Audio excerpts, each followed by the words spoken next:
ശ്രീധരൻ പിള്ള ഇപ്പോൾ ഗോവയിലും മിസോറാമിലൊക്കെ ഗവർണറായിരുന്നതിന് ശേഷം തിരിച്ചു വന്നിരിക്കുകയാണ്. അദ്ദേഹം പറയുന്നത് താൻ അവിടെ നല്ല കുട്ടിയായിരുന്നു, ഒരു പ്രശ്നവും അവിടെ ഉണ്ടാക്കിയില്ല, അവിടെ ഒരു ഗവർണർ ഉണ്ടായിരുന്നെന്ന് പോലും ആർക്കും അറിഞ്ഞുകൂടായിരുന്നു, ആ രീതിയിൽ അവിടെ ഗവർണറായിട്ട് ഇരുന്നിട്ട് വന്നിരിക്കുന്നു എന്നൊക്കെയാണ് പറയുന്നത്. അപ്പോൾ ഇവിടെ വന്നിട്ട് കുറച്ച് ഇപ്പോൾ മാതൃഭൂമിക്ക് കൊടുത്ത അഭിമുഖമാണെന്ന് തോന്നുന്നു, അതിനകത്ത് ചില BJP വിരുദ്ധ പരാമർശങ്ങളൊക്കെ നൽകിയെന്ന് കേൾക്കുന്നു. സാർ എന്താണ്?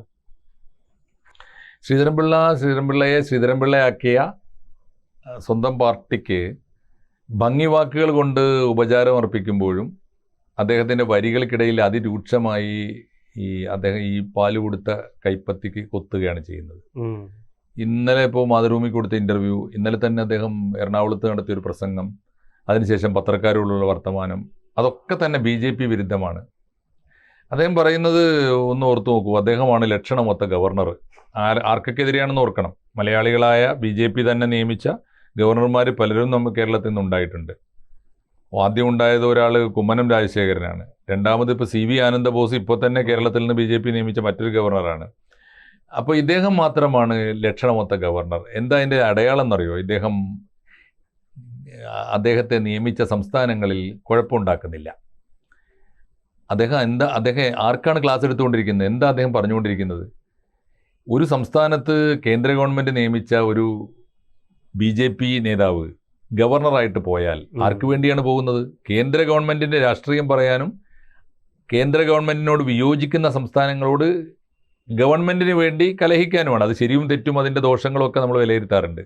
പക്ഷെ അങ്ങനെ ചെയ്താൽ അവരുടെ ഭാഗത്തുനിന്ന് എന്താ തെറ്റ്? ഇപ്പോൾ അദ്ദേഹത്തിന് അറിയുമെന്ന് എനിക്കറിയില്ല, അദ്ദേഹം മറന്നിട്ടൊന്നും അല്ലാതെ. ഇന്ത്യയിൽ ഇങ്ങനെ ഈ സമീപകാലത്ത് മുമ്പും ഉണ്ടായിട്ടുണ്ട്. ചില ഗവർണർമാരൊക്കെ അതാത് ഗവൺമെൻറ്റുകളോട് പോരാടിയിട്ടുണ്ട് പലപ്പോഴും. ഇപ്പോൾ പക്ഷേ സമീപകാല ചരിത്രത്തിൽ ജഗ്ദീപ് ധൻഖർ ഉണ്ടല്ലോ, ഉപരാഷ്ട്രപതി സ്ഥാനത്ത് നിന്ന് ഇപ്പോൾ രാജിവെച്ച ധൻഖർ ബംഗാളിൻ്റെ ഗവർണറായിരുന്നു. അന്ന് ആണ് ഈ ഫൈറ്റ് ആദ്യം തുടങ്ങിയത്. എൻ്റെയൊക്കെ ഓർമ്മയിൽ ഈ BJP നേതാവായ ഗവർണർമാർ അവർക്ക് വിരോധമുള്ള വിയോജിപ്പുള്ള സംസ്ഥാനങ്ങളോട് കലഹിക്കാൻ തുടങ്ങിയത് അങ്ങനെയാണ്.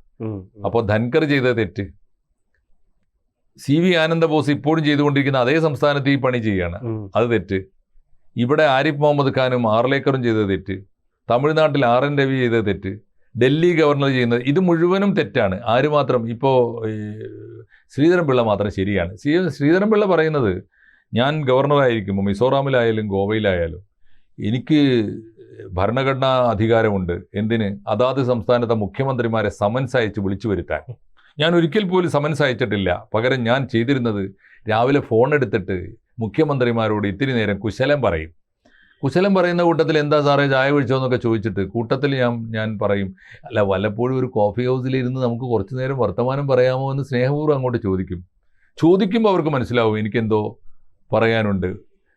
അപ്പോൾ പറഞ്ഞാൽ ഞാൻ പറയും, തീരും എന്ന് പറഞ്ഞാൽ പരസ്പരം കാണുക കൂടിയും വേണ്ട, അതിനു മുമ്പേ പ്രശ്നങ്ങൾ തീരും. കാരണം ഞാൻ എല്ലാവർക്കും വലിയ വിശ്വസ്തനായിരുന്നു, സ്വീകാര്യനായിരുന്നു.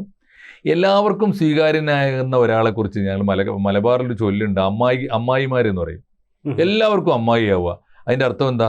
അയാൾക്ക് സ്വന്തമായ ഒരു ആശയദാർഢ്യം ഉണ്ടാവില്ല, നിലപാടുണ്ടാവില്ല, ആരോടും വിയോജിപ്പുണ്ടാവില്ല.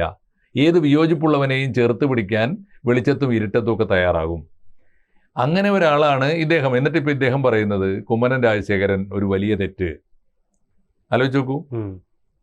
ഇവരൊക്കെ ഈ പറഞ്ഞ ഗവർണർമാരൊക്കെ തെറ്റാണ്, ഞാൻ മാത്രമാണ് ശരി. മാത്രമല്ല അദ്ദേഹത്തിൻ്റെ അവകാശവാദം ആലോചിച്ച് നോക്കൂ. ഇപ്പോൾ അദ്ദേഹം കൊടുത്ത ഇൻ്റർവ്യൂവിൽ അദ്ദേഹം പറയുന്നുണ്ട്, കേരളത്തിൽ നിന്ന് ആദ്യമായി ആരാണ് പാർലമെൻറ്റ് തെരഞ്ഞെടുപ്പിൽ വിജയിച്ചത്?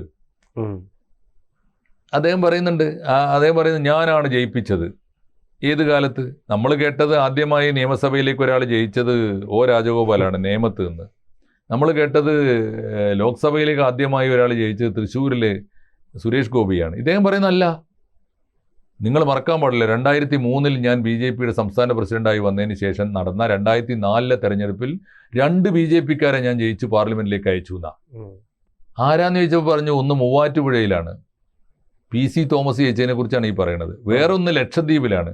ഇത് രണ്ടും BJPയുമായിട്ട് എന്ത് ബന്ധം? ആലോചിച്ച് നോക്കൂ. കേരള കോൺഗ്രസിലെ ഗ്രൂപ്പിസത്തിന്റെ പേരിൽ PC തോമസ് പുറത്തു പോയപ്പോൾ അദ്ദേഹത്തിന് സമുദായ വോട്ടും സഭയുടെ വോട്ടും പിന്തുണയും കേരള കോൺഗ്രസ്സുകാരുടെ വോട്ടും എല്ലാം കൂടി ജയിച്ച് കയറിയപ്പോൾ തക്ക സമയത്ത് NDAയുടെ പിന്തുണ കൂടി അദ്ദേഹത്തിന് കൊടുത്തിരുന്നു എന്നല്ലാതെ എന്നാൽ പിന്നെ അത് ആവർത്തിച്ചോ? എപ്പോഴും സംസ്ഥാന അധ്യക്ഷൻ ഇദ്ദേഹം ആയിരുന്നു എന്നുള്ളൊരു അതാണ് അദ്ദേഹം അവകാശപ്പെടുന്നത്. ഞാനാണ് ജയിപ്പിച്ചത്. എവിടെ BJP? ആലോചിച്ച് നോക്കൂ. ലക്ഷദ്വീപിലെ പൊളിറ്റിക്സ് വേറെയാണ്.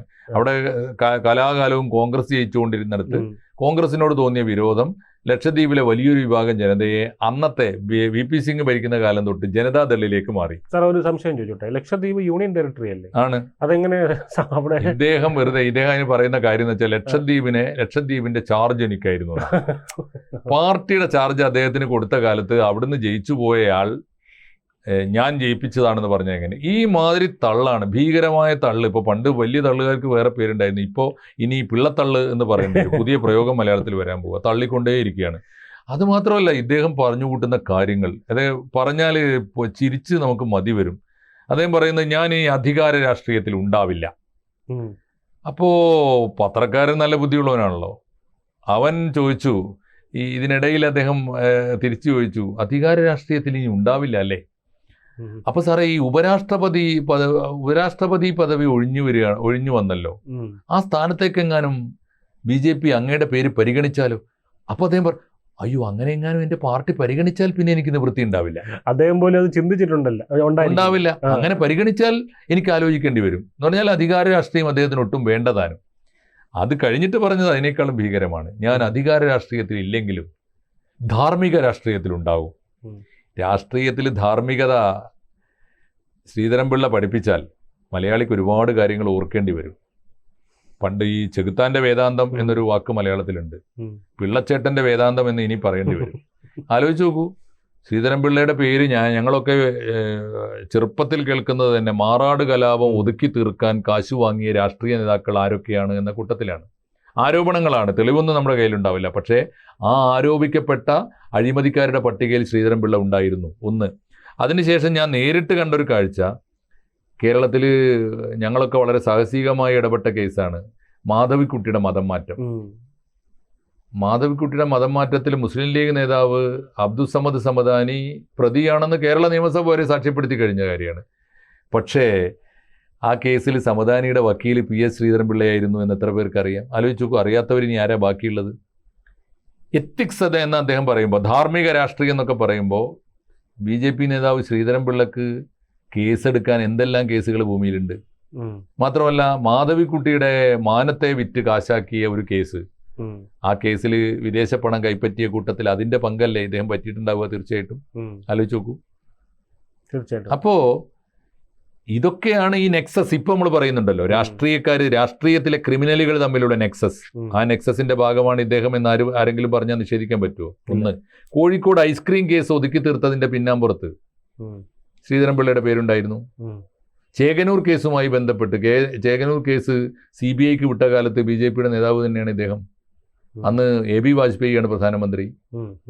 അതിന്റെ പിന്നിൽ അന്നും ഇല്ലേ ഇദ്ദേഹം? ഞാൻ പറയുന്നത് ഇങ്ങനെ കേരളത്തിലെ എല്ലാ കേസുകളിലും, കേരളത്തിലെ ഏതൊക്കെ കേസുകളിൽ ഇദ്ദേഹം നിലനിന്നിരുന്നുവോ അങ്ങനെയൊക്കെ നിലനിന്ന കാലത്ത് വലിയ അധാർമികമായ ആരോപണങ്ങൾ നേരിട്ട ഒരാളാണ് ഇപ്പോൾ വന്നിട്ട് കേരളത്തെ ധാർമ്മികത പഠിപ്പിക്കുന്നത്. കേരളത്തിലെ BJPയെ ധാർമ്മികത പഠിപ്പിക്കുകയാണ്.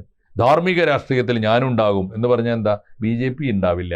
BJP ധാർമ്മിക രാഷ്ട്രീയത്തിന്റെ പക്ഷത്തല്ല, ഞാനുണ്ടാകും. ഇതാണ് ഈ ഇദ്ദേഹം പറയുന്ന ന്യൂനപക്ഷങ്ങളെ BJPയോട് അടുപ്പിക്കാനുള്ള പണികളൊക്കെ ചെയ്തത് ഞാനാണ്. എന്നിട്ട് എന്തേയാവോ കേരളത്തിലെ ന്യൂനപക്ഷങ്ങൾ ഇപ്പോഴും BJPയോട് അടുക്കാതെ ഭയപ്പെട്ട് മാറി നിൽക്കുന്നത്? അദ്ദേഹം ചെയ്തതുകൊണ്ടാണ്. അതുകൊണ്ടായിരിക്കണം. അതുകൊണ്ട് PS ശ്രീധരൻപിള്ളയെ ആരാണ് നിലക്ക് നിർത്തേണ്ടത്? അദ്ദേഹത്തെ ഇനിയെങ്കിലും ആരാണ് നിയന്ത്രിക്കേണ്ടത്? എനിക്ക് എൻ്റെ പാർട്ടി വേണ്ടതിലേറെ തന്നു എന്ന് അദ്ദേഹം പറയുന്നുണ്ടെങ്കിൽ മതി മോനെ നിന്റെ സേവനം എന്ന് പറഞ്ഞ് അത് അവസാനിപ്പിക്കാൻ BJP തയ്യാറായാൽ അവർക്ക് നല്ലത്, കേരളത്തിന് നല്ലത് എന്ന് വേണം ഈ സമയത്ത് നമുക്ക് പറയാൻ. ബാക്കി ഇനിയും ശ്രീധരൻപിള്ള നമ്മളെ കൊണ്ട് പറയിപ്പിക്കും. മറ്റേ കാര്യം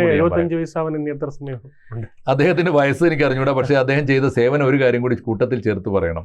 ഇദ്ദേഹം അടുത്ത കാലത്ത് കോഴിക്കോട്ട് വലിയൊരു ആഘോഷം വെച്ചു. ഗവർണർ ആയിരിക്കുമ്പോൾ വിജയ് ശ്രദ്ധിച്ചിരുന്നോ അറിയില്ല. എന്താണെന്നറിയോ? ഇദ്ദേഹം 50 കൊല്ലം കൊണ്ട് 250 പുസ്തകം എഴുതി. അതിന്റെ ആഘോഷം. ആ ആഘോഷം കണ്ടപ്പോൾ ഞാൻ അദ്ദേഹത്തിന്റെ സൈറ്റ്, ഈ ഗവർണർമാരുടെ സൈറ്റൊക്കെ എന്തെഴുതിയാലും പറഞ്ഞാലും അവരുടെ സൈറ്റിലുണ്ടാവുമല്ലോ, ഞാൻ എടുത്തു നോക്കുമ്പോൾ 250 പുസ്തകമുണ്ട്. ശരിയാ. പക്ഷെ പുസ്തകത്തിന്റെ പബ്ലിഷർ ആരാണ്, പേജ് എത്രയാണ്, വില എത്രയാണ് തുടങ്ങിയത്, ഈ 250 പുസ്തകത്തിൻ്റെയും മഹാഭൂരിപക്ഷം ഇല്ല. 200 പുസ്തകത്തിന് എന്തായാലും ഇല്ല. അപ്പോൾ എന്തുകൊണ്ടാണ് നോക്കുമ്പോൾ എന്താ കാര്യം എന്നറിയോ? ഇദ്ദേഹത്തിൻ്റെ പുസ്തകങ്ങൾ ഗവർണർ എന്ന നിലയിൽ അദ്ദേഹം പോയി ഓരോ യോഗത്തിൽ നടത്തുന്ന പ്രസംഗത്തിൻ്റെ ടൈറ്റിലാണ് ഇദ്ദേഹത്തിൻ്റെ പുസ്തകത്തിൻ്റെ ടൈറ്റിൽ. 3-4 പേജ് ഉണ്ടാവും, അറിയാലോ. ഗവർണറുടെ ആഫീസിൽ നിന്ന് എടുക്കുന്ന പ്രിന്റ് ഔട്ടാണ് ഒരു പുസ്തകം. അങ്ങനെയാണ് ഇദ്ദേഹത്തിൻ്റെ മഹാഭൂരിപക്ഷം പുസ്തകം. ഒന്ന്, പിന്നെ അതിൽ 250 പുസ്തകത്തിൽ 40-ലേറെ പുസ്തകങ്ങൾ യെറ്റ് ടു ബി പബ്ലിഷ്ഡ് എന്ന് ബ്രാക്കറ്റിൽ കൊടുത്തിട്ടുണ്ട്. എന്ന് പറഞ്ഞാൽ പുറത്തിറക്കിയിട്ടില്ല. ഇദ്ദേഹത്തിന്റെ കൽബിലുള്ള പുസ്തകമാണ്, മനസ്സിലുള്ള പുസ്തകം, അതാണ് ലിസ്റ്റ് പെടുത്തിയിട്ടുള്ളത്. ആയിട്ടില്ല. വേറൊന്ന്, ഇംഗ്ലീഷിലും മലയാളത്തിലും ഒരുപോലെ പരിഭാഷപ്പെടുത്തിയ പുസ്തകങ്ങൾ രണ്ടിന്റെയും പട്ടികയിൽ പെടുത്തിയിട്ടുണ്ട്. ഇതൊക്കെ കൂടി ചേർത്താണ് 250. ആലോചിച്ച് നോക്കൂ. തട്ടിപ്പാണ് കയ്യിലുള്ളത്. അതുകൊണ്ട് ഞാൻ എഴുതി ജീവിക്കും എന്നൊക്കെ പറയുന്നുണ്ടല്ലോ, തട്ടിപ്പാണ്. ഒന്ന്, ഒറ്റ കാര്യം കൂടി എന്നോട് ചേർത്ത് പറയണം. ഈ പുസ്തകത്തെ കുറിച്ച് ചർച്ച ചെയ്യാൻ ആലോചിച്ച് നോക്കൂ. മലയാളത്തിനും ഇംഗ്ലീഷിനും വലിയ സംഭാവനകൾ ചെയ്ത ഒരു എഴുത്തുകാരൻ്റെ മഹാപ്രതിഭയെ ചർച്ച ചെയ്യാൻ വേണ്ടി കോഴിക്കോട്ടൊരു യോഗം ചേർന്നു. ഈ പുസ്തകങ്ങളെ വിലയിരുത്തി സംസാരിക്കാൻ വന്നത് ആരാന്നറിയോ? കേരളത്തിലെ 3 സമുദായ നേതാക്കളാണ്. ഒന്ന് കാന്തപുരം AP അബൂബക്കർ മുസ്ലിയാർ, വേറെ ഒന്ന് ഒരു ക്രിസ്ത്യൻ ബിഷപ്പ്, വേറെ ഒരാളൊരു സ്വാമി. ഇവർ പുസ്തകം വായിക്കുന്നുണ്ടോ ഇല്ലേ എന്നുള്ള രണ്ടാമത്തെ കാര്യം. പക്ഷേ സാഹിത്യത്തെ വിലയിരുത്താൻ ഒരു സാഹിത്യകാരനെങ്കിലും വിളിച്ചിട്ട് വേണ്ടേ അത് ചർച്ച ചെയ്യാൻ? ഇദ്ദേഹം കുറച്ച് ശിങ്കിടികളെ കൊണ്ട് ഒരു അവധാന യോഗം നടത്തിച്ചാണ്. ഇത്തരത്തിലുള്ള തട്ടിപ്പുകൾ കൊണ്ട് ഇനിയും ശ്രീധരൻപിള്ള കേരളത്തിൻ്റെ സാംസ്കാരിക രംഗത്തെയും രാഷ്ട്രീയ രംഗത്തെയും മലീമസമാക്കാനാണ് ഭാവമെങ്കിൽ ഇത്രയും കാലം കേരളം സഹിച്ചു എന്നേ നമുക്ക് പറയാനാവൂ. ഇനി BJPക്ക് പോലും അദ്ദേഹത്തെ സഹിക്കാനാവില്ല. കൂടുതൽ വാർത്തകളും വിശേഷങ്ങളും നിങ്ങളിലേക്ക് എത്താൻ ABC മലയാളം സബ്സ്ക്രൈബ് ചെയ്യുക, ബെൽ ബട്ടണും അമർത്തുക.